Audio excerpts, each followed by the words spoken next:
Arestado ang isang lalaking nagnakaw umano ng mahigit 1 milyong piso mula sa pinagtrabahuan niyang convenience store sa Davao City. Makibalita tayo kay Teco Campo ng GMA Davao. Nakalagay pa sa isang balde ang mahigit 1 milyong pisong perang ito nang ma-recover ng pulisya sa isang bahay sa Davao City.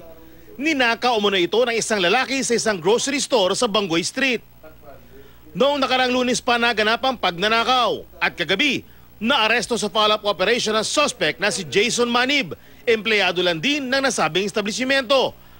Lumabas sa investigasyon ng Santa Ana Police Station na may nangyaring inside job. Natumbok na to, gihatag yung pangalan sa hangtod nga naipit po niya to ang suspect. Nasulti lang siya, asan niya gibutang ang kwarto. Inaalam pa kung sino pa ang mga posibleng kasabwat sa pagnanakaw. Inamin ng suspect ang paratang. Sa Kalisod. Checker, sir. Hindi pa nagbibigay ng pahayag ang may-ari ng establishmento. Sasampa ng kaso ang suspect. Teco Campo, Nagbabalita, Pilipinas.